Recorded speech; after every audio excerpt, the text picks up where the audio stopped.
ஆண்டுக்கு 27,000 போராட்டங்கள். 4 போராட்டத்திற்கே உன் தலைவனுடைய டப்பா டான்ஸ் ஆடிடும். 27,000 போராட்டங்கள் ஒரே ஆண்டில் நடைபெற்றது. அதை எதிர்கொண்டார். அதுவும் அப்போதுதான் முதல் முறை அவர் முதலமைச்சராக பதவி ஏற்றுக் கொண்டிருக்கிறார். அப்போ அனைத்து அண்ணா திராவிட முன்னேற்ற கழகம் பயந்ததா? பயப்படலை. அப்போவும் ஆட்சி நடந்தது. இத்தனைக்கும் உன் தலைவன் வந்துட்டு சுடக்க போடுற நேரத்தில் ஆட்சியை கலைச்சிருவோம்னாப்புல. முடிஞ்சுதா? சட்டையை கிழிச்சிட்டு பைத்தியம் மாதிரி ராஜ்பவனுக்கு ஓடி போய் உட்கார்ந்தாப்புல. இவ்வளவுதான் நடந்தது. அரசியல் கட்சியுடைய அந்த வேட்பாளர், முதலமைச்சர் வேட்பாளர் ஊரிலேயே இல்லை. அவர் அமெரிக்காவில் படுத்த படுக்கையாக இருக்கார். அவரை பற்றி மேடையில் வந்து தயவு செஞ்சு ஓட்டு போட்டுருங்க, அவர் உயிரோடையே இல்லை, அவர் ஐஸ்பட்டியில் இருக்கார், திரும்பி வந்தாருன்னா நான் வேணால் ஆட்சியை திரும்பி அவர்கிட்ட கொடுத்துட்றேன்னு எவனாவது கெஞ்சுவானா? முதுகெலும்பு இருக்கின்ற ஒரு தலைவன் கெஞ்சுவானா? கருணாநிதி உன் கட்சி சர்க்காரியா முதல் ஸ்பெக்ட்ரம் வரை நீங்கள் எப்படியெல்லாம் பயந்தீர்கள் என்பதற்கு வரலாறே சாட்சி. எவ்வளவு பட்டியலிடணும் வரலாறிலிருந்து உங்கள் கதையை. சர்க்காரியாவுக்கு இந்திரா காந்தி காலில் விழுந்தீர்கள், ஸ்பெக்ட்ரத்திற்கு சோனியா காந்தி காலில் விழுந்தீர்கள். இதில் ரெய்டு, கீழ்மானத்தில் கூட்டணி பேச்சுவார்த்தை. அந்த கூட்டணி பேச்சுவார்த்தையில் அடித்து பிடுங்கி 63 தொகுதிகள். இதெல்லாம் பயத்தின் காரணமாக நீங்கள் கொடுத்தது. ஓட விட்டது யாருன்னு போய் வரலாறை புரட்டிப்பார். ஓட விட்டது அதிமுக. அண்ணாதுரை ஒரு சிஐஏ ஏஜென்ட் என்று சொன்ன தன்னுடைய புத்தகத்தில் எழுதிய ஒரே காரணத்திற்காக ஏர்போர்ட்டிலிருந்து ஓட விட்டது அதிமுக. அரசியல் கட்சி தலைவருக்கு எதிராக ஊழல் வழக்குகள் போடப்பட்டு அந்த ஊழல் வழக்குகளுக்காக யாரிடமும் மண்டியிட மாட்டேன் என்று சொன்ன உன்னதமான தலைவரை கொண்ட தலைவியை கொண்ட இயக்கம் அனைத்து அண்ணா திராவிட முன்னேற்ற கழகம். இன்னி வரைக்கும் அதுதான் நிலைப்பாடு. எந்த ரெய்டுக்காவது எடப்பாடி பழனிசாமி பயந்தாரா? தமிழ் மக்களுக்கு வணக்கம். இன்று நம்ம நேரு, அமைச்சர் நேரு பேசியிருக்கிறார். எதிர்க்கட்சி தலைவர் திரு எடப்பாடி பழனிசாமி அவர்களுக்கு பயம் அப்படின்னு பேசியிருக்கிறார். யாருக்கு பயம்? எதுக்கு பயம்? எதை பார்த்து பயம்? எடப்பாடி பழனிசாமி யார்? எடப்பாடி பழனிசாமி ஒரு அமைச்சராக இருந்து நம்ம எல்லோருக்குமே தெரியும். அதற்கு முன்னாடி அவர் எம்பியாக இருந்திருக்கிறார், அதுக்கு முன்னாடி அவர் எம்எல்ஏவாக இருந்திருக்கிறார். இதெல்லாம் வந்து வரலாறு, இதை விட்டுருவோம். அதிமுகவோட வரலாறுக்கு அதுக்கப்புறம் போவோம், இந்த வீடியோவில் அதுக்கப்புறம் போவோம். முதல்ல இந்த பயம்னு சொன்னாப்புல இல்லையா, எடப்பாடி பழனிசாமிக்கு பயம்னு சொன்னாப்புல இல்லையா, எடப்பாடி பழனிசாமி யார்? இவர் எப்படி தமிழக அரசியலில் முன்னிலைப்படுத்தப்படுகிறார்? இவர் எப்படி தமிழக அரசியலில் மிகப்பெரிய பேச்சு பொருளாகிறார்? இவர் எப்படி அனைத்து அண்ணா திராவிட முன்னேற்ற கழகத்தின் பொதுச் செயலாளராக தேர்வாகிறார்? இந்த பார்ப்போமா? 2017 இந்த தர்ம யுத்தம், கர்ம யுத்தம், இதையெல்லாம் பாஜகவுடைய துணையுடன் நம்ம விளங்காத பன்னீர்செல்வம் போய் இருந்த அந்த காலகட்டத்தில் அரசாங்கம் ஸ்திரத்தன்மையை இழந்து விட்டது. இந்த அரசாங்கம் நிலைக்காது. பன்னீர்செல்வத்துக்கு பின்னாடி போனால் நிலைக்கலாம், ஏன்னா பன்னீர்செல்வத்திற்கு டெல்லியின் ஆசீர்வாதம் இருக்கிறது அப்படின்னு இருந்த சூழல். அப்படிப்பட்ட சூழலில் கூவத்தூரில் நம்ம அதிமுக எம்எல்ஏக்கள்லாம் போய் இருந்தாங்க. இந்த பயம்னு சொல்கிறல்ல, யாருக்கு பயம், என்ன பயம்ன்றதை நாங்கள் காட்டுறோம் உனக்கு. முதல்ல சொல்கிறேன். இந்த எம்எல்ஏக்கள் எல்லோரும் கூவத்தூர் எங்கே இருக்குது? இந்த பாஜக எம்எல்ஏக்கள்லாம் ஓடி போனானுங்களே, மகாராஷ்டிராவிலேருந்து அஸ்ஸாமுக்கு, கர்நாடகாவிலேருந்து கோவாவுக்கு, இப்படி ஓடினாங்களா? இல்லை. அந்த எம்எல்ஏக்கள்லாம் சென்னையிலேருந்து ஒரு 60-65 கிலோமீட்டர் தள்ளி இருக்கக்கூடிய ஒரு இடத்துல போய் இருந்தாங்க ஒன்றா.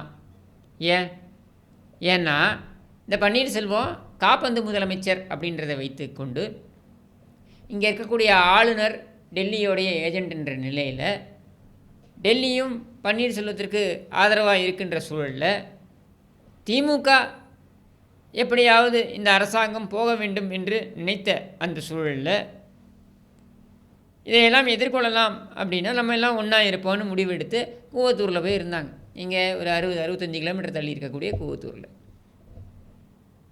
அப்படி இருந்த சூழலில் வரலாறு காணாத ஒரு சம்பவம் அரங்கேறியது. அது என்னென்னா, ஆளுநர் இருந்து இங்கே எல்லாரையும் மிரட்டுவார்னு பார்த்தா ஆளுநர் ஓடிவிட்டான். எங்கே? மும்பைக்கு. 2 வாரங்கள் ஆளுநர் ஓடிவிட்டார். அப்படியான ஒரு சூழலில் தான் இந்த ஆட்சி நிலைக்குமா? 2016 செல்வி ஜெயலலிதா அவர்கள் தன்னுடைய உயிரை பணயம் வைத்து தன்னுடைய உடல்நிலையும் பொருட்படுத்தாமல் பிரச்சாரம் செய்து இந்த ஆட்சியை கொண்டு வந்து கொடுத்து விட்டு சென்றார். அவர் செல்லும் பொழுது சட்டப்பேரவையில் இந்த ஆட்சி 5 ஆண்டுகள் நிலைப்பது மட்டுமல்ல, அனைத்து அண்ணா திராவிட முன்னேற்றக் கழகம் தனக்கு பின்னாலும் 100 ஆண்டுகள் நிலைத்து நிற்கும் என்று சொல்லிவிட்டு சென்றார். அதற்கேற்ப அங்கே அரசாங்கத்தை ஃபார்ம் பண்ணுறதுக்கு உறுதியாக அந்த எம்எல்ஏக்கள் இருந்தார்கள். இது இந்த பன்னீரை நம்பி போன 11 எம்எல்ஏக்களை தவிர்த்து மற்ற எம்எல்ஏக்கள் உறுதியாக இருந்தார்கள். அப்போ தான் இந்த வழக்கில் தீர்ப்பு மேல்முறையீட்டில் உறுதியாகிறது. அதனால் திருமதி சசிகலா சிறைக்கு செல்ல வேண்டிய ஒரு நிலை ஏற்படுது. அந்த அம்மா போயிடுறாங்க. கட்சியை தினகரன்ட்ட கொடுத்துவிட்டு ஆட்சியை பொறுப்புள்ள ஒரு நபரிடம் ஒப்படைக்க வேண்டும் என்பதனால் ஆட்சியை அப்பொழுது திரு எடப்பாடி பழனிசாமி அவர்களும் ஒப்படைத்து விட்டு செல்கிறார். ஆட்சியை ஒப்படைக்கும் பொழுது அவர் எதிர்பார்த்திருக்கக்கூடிய விஷயம் என்னவாக இருந்திருக்க முடியும்? இந்த ஆட்சியை தனது அக்கா, உடன்பிறவா, சகோதரி என்று தன்னை அழைத்த தனது அக்கா ஏற்படுத்திய இந்த ஆட்சியை முற்றிலுமாக, அதாவது அது அது அது ஃபுல் டேர்ம் அப்படின்னு சொல்லுவோம் இல்லையா, அந்த 5 ஆண்டுகள் முழுவதுமாக அதை முடிக்க வேண்டும் வெற்றிகரமாக என்று தான் அவர் நினைத்திருப்பார். அவ்வளவுதான் எதிர்பார்ப்பு இருந்திருக்க முடியும். வேறு எந்த எதிர்பார்ப்பும் இருந்திருக்க முடியாது. எனக்கு தெரிந்து வேறு எந்த எதிர்பார்ப்பையும் அவர் வைத்ததாகவும் தெரியவில்லை. அவங்க கிளம்பிட்டாங்க, சிறைக்கு போயிட்டாங்க. சிறைக்கு போனதுக்கப்புறம் தினகரன் நடித்த கூத்து, அதனால் ஒரு 17 எம்எல்ஏக்களை கூப்பிட்டு போய் தினகரன் வச்சுக்கிட்டு கும்மி அடிச்சிட்டு இருந்தாப்புல. அப்போ நாங்கள் பயந்தோமா? அப்போ அனைத்து அண்ணா திராவிட முன்னேற்ற கழகம் பயந்ததா?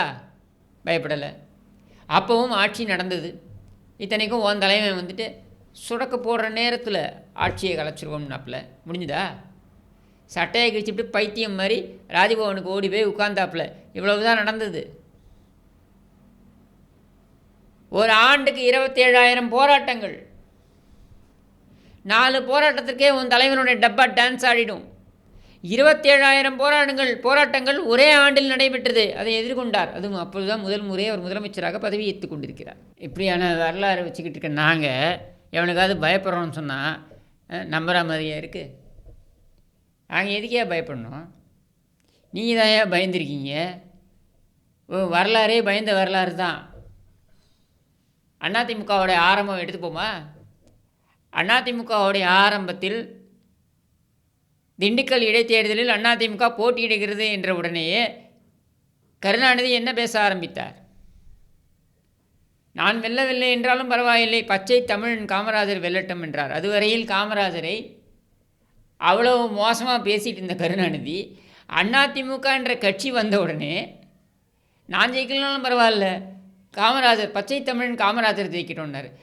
எவனாவது ஒருத்தன், முதுகெலும்பு இருக்கின்ற ஒருத்தன், ஒரு தேர்தலில் அரசியல் கட்சியுடைய அந்த வேட்பாளர், முதலமைச்சர் வேட்பாளர் ஊரிலேயே இல்லை, அவர் அமெரிக்காவில் படுத்த படுக்கையாக இருக்கார், அவரை பற்றி மேடையில் வந்து தயவு செஞ்சு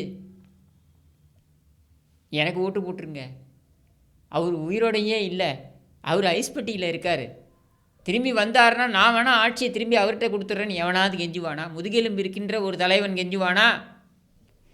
அதை செய்தது திருவாளர் கருணாநிதி. பயந்தது யார்? சர்க்காரியாவுக்கு இந்திரா காந்தியிடம் போய் அவர் காலில் விழுந்து பயந்தது யார்? கருணாநிதி.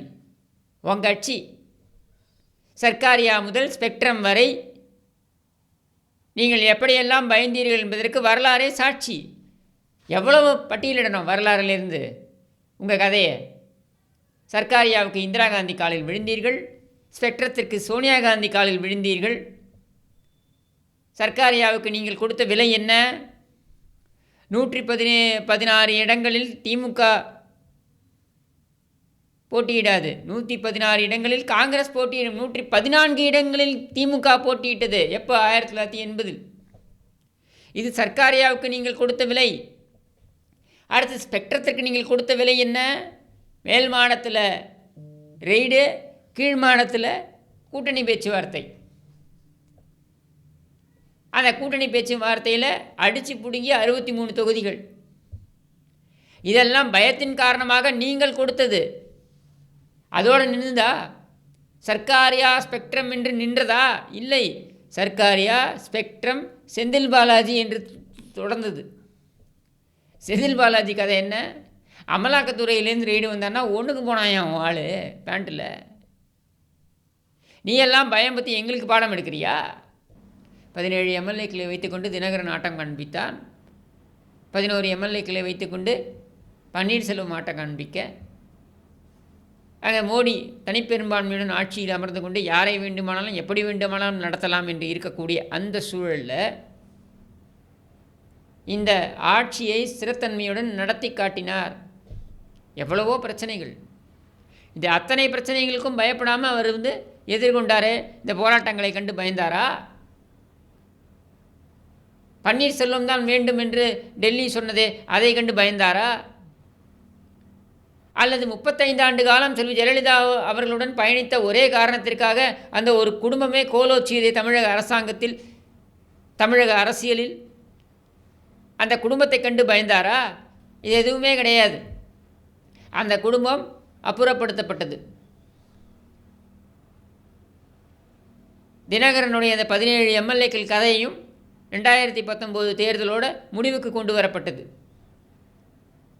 ஆட்சியை அந்த முழு டர்ம் என்று சொல்லக்கூடிய அந்த 5 ஆண்டுகள் முடிவு பெறும் வரையில் வெற்றிகரமாக நடத்தி காண்பித்தார். அந்த ஆட்சி காலத்தில் தமிழக நலன் என்று வரும்பொழுது மத்திய அரசாங்கத்துடன் உடன்படுவது, தமிழக நலன் பாதிக்கப்படும் பொழுது காவிரி விவகாரம் போன்று தமிழக நலன் பாதிக்கப்படும் பொழுது பாராளுமன்றத்தையே ஸ்தம்பிக்க வைப்பது.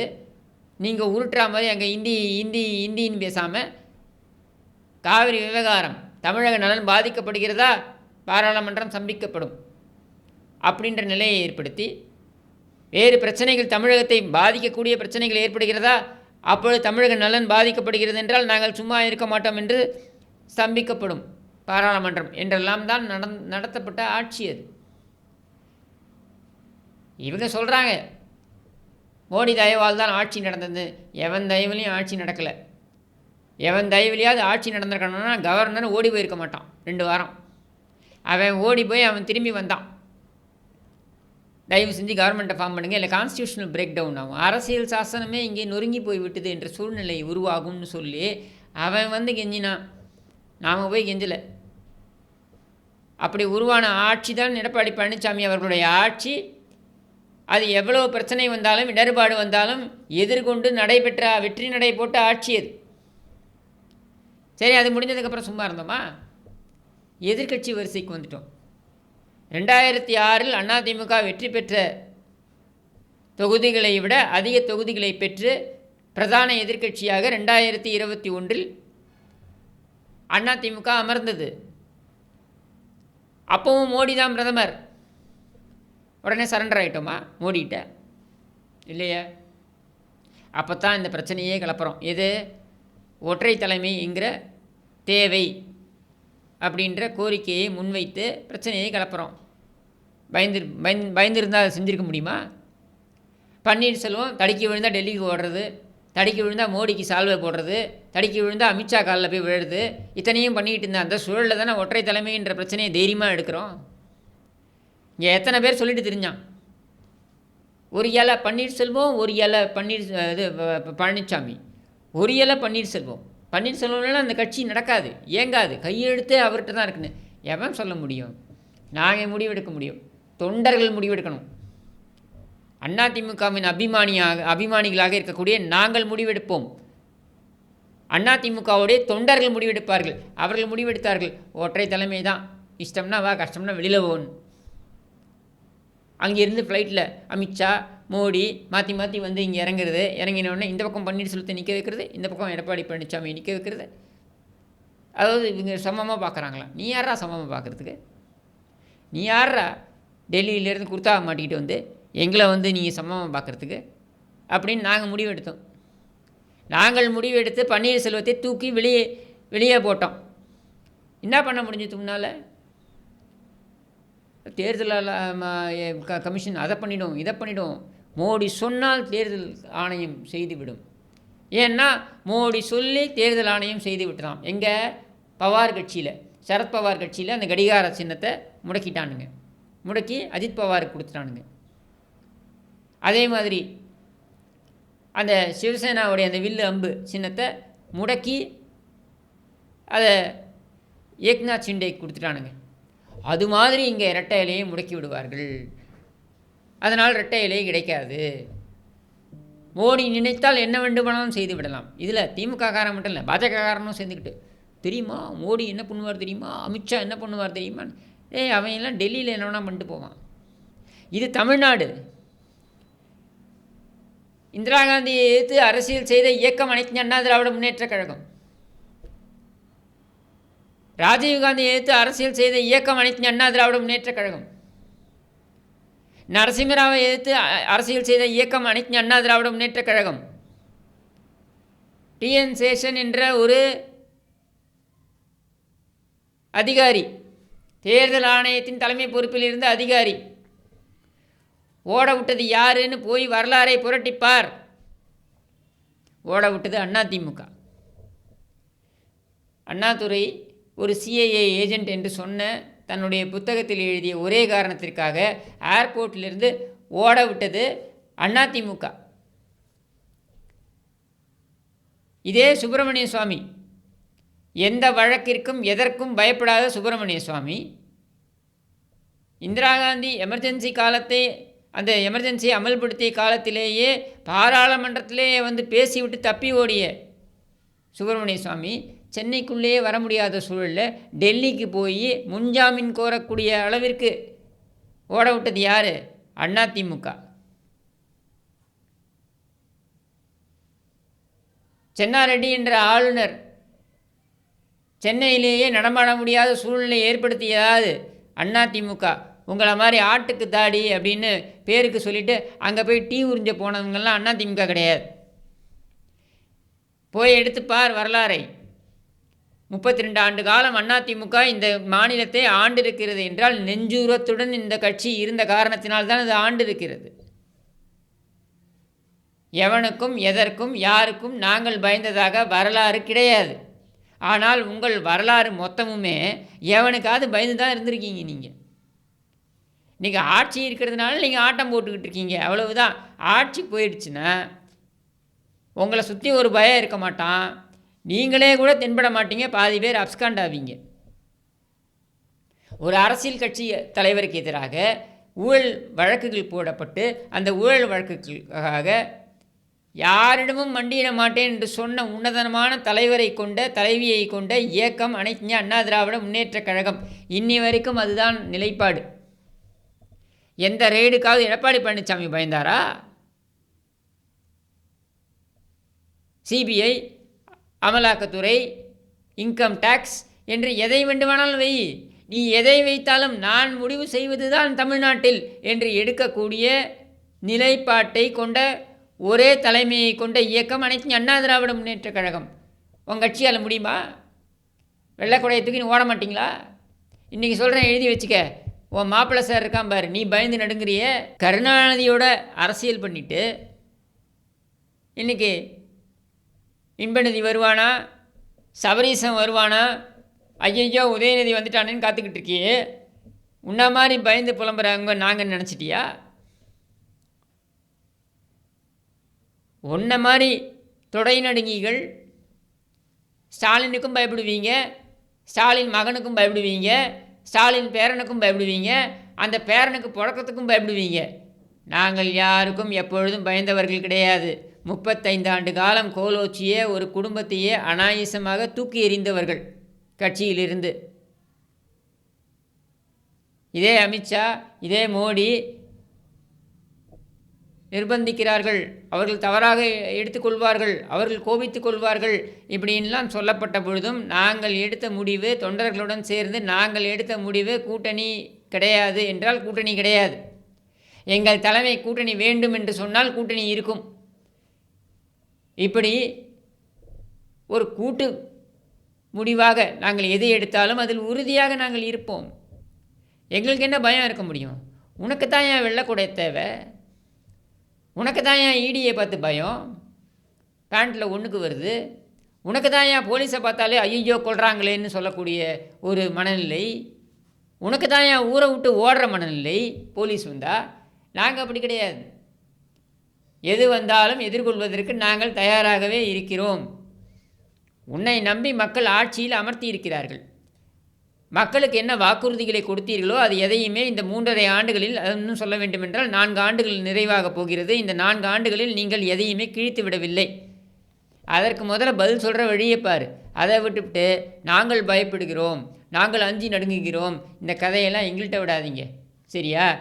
எங்கள் தலைவர்கள் யாராக வேணாலும் இருக்கட்டும், அது புரட்சித் தலைவர் எம்ஜிஆராக இருக்கட்டும், புரட்சித் தலைவி அம்மா அவர்களாக இருக்கட்டும், அல்லது இப்பொழுது எடப்பாடி பழனிசாமி அவர்களாக இருக்கட்டும், யாரும் உன் தலைமையைப் போல தொடை நடுங்கி தலைமையாக இருந்தது கிடையாது. நாங்கள் எந்த நிலையிலும் போய் ஒரு அடிமை இன்னொரு அடிமைக்கு எப்படி உதவ முடியும் என்று கேட்டதும் கிடையாது. நாங்கள் யாரிடமும் சென்று நேருவின் மகளேவா, நிலையான ஆட்சியைத்தா, நேருவின் மருமகளேவா, வேற உன்னைத்தா என்றெல்லாம் நாங்கள் கேட்டது கிடையாது. எங்களுக்கு அந்த அவசியமும் கிடையாது. எங்களை நம்பி, எங்கள் மக்களை நம்பி, எங்கள் தொண்டர்களை நம்பி நாங்கள் இருக்கிறோம். உங்களை போல ஒரு குடும்பத்தை நம்பி, அதுவும் ஒரு கேடுகட்ட குடும்பத்தை நம்பி இருக்க வேண்டிய அவசியம் என்றைக்கும் எப்பொழுதும் எங்களுக்கு வந்ததில்லை. இறைவன் எங்களுக்கு எப்பொழுதும் அப்படி வைத்ததும் இல்லை. நாங்கள் இறைவனுக்கு நிகராக கருதுகின்ற எங்கள் இதய தெய்வங்களாக இருக்கக்கூடிய புரட்சித் தலைவர் எம்ஜிஆராக இருக்கட்டும், அல்லது புரட்சித் தலைவி அம்மா அவர்களாக இருக்கட்டும், எங்களுக்கு அப்படி ஒரு வழிமுறையை கற்றுக் கொடுத்ததும் கிடையாது. அதனால் எங்கள்கிட்ட இந்த பயப்படுறோம் ஏற்படுறோம் இந்த கதை, இந்த பயாஸ்கோப்பெல்லாம் எங்கள்கிட்ட காமிக்காத. நாங்கள் பயப்பட வேண்டிய அவசியமே கிடையாது. ரெய்டு கீடு இதெல்லாம் நிறைய பார்த்துட்டு வந்தது தான் நாங்கள், சரியா? அதெல்லாம் எங்களுக்கு பயம் கிடையாது. உங்களுக்கு பயம் இருக்கலாம், ஆட்சியை தக்க வச்சுக்கணும், இந்த குடும்பத்திலேருந்து அந்த குடும்பத்துக்குள்ளே இருக்கக்கூடிய பிரச்சனைகளுக்கு மத்தியில் கட்சியை தக்க வைக்கணுன்ற பயம் உங்களுக்கு இருக்கலாம். நாங்கள் எப்பொழுதுமே அந்த பயத்தில் இருந்தது கிடையாது, இருக்கவும் மாட்டோம். அதனால் இந்த பயம் கியம்ன்ற பேச்செல்லாம் எங்கள்கிட்ட பேசிட்டு வராத. போய் ஒழுங்காக நிர்வாகத்தை சரி செய்கிற வழியை பாரு. அது உன்னால் முடியாது, உன் தலைவனாலேயும் முடியாது. இன்னும் சொல்ல வேண்டும்னா, வெள்ளம் 17 நாட்களாக வட மாவட்டங்கள்லாம் பாதிப்பில் இருக்குது. தென் மாவட்டங்களை எடுத்துக்கிட்டிங்கனாக்க நீயே போய் அங்கே போய் நிறைய இடங்களை செருப்படி வாங்கிட்டு வந்திருக்க. உங்க கூட வந்து KKSSருக்கும் அதே கதை தான். அதை சரி பண்ணுற வழியை பாரு. அதை விட்டுவிட்டு எங்களை தரக்குறைவாக பேசி அதன் வாயிலாக ஸ்டாலின்ட்ட நல்ல பேர் எடுக்கலான்ற இந்த பழைய கருணாநிதி டெக்னிக்கெல்லாம் விட்டுவிட்டு உருப்படியாக ஏதாவது செய்கிற வழியை பாருப்பா, போ. நன்றி, வணக்கம்.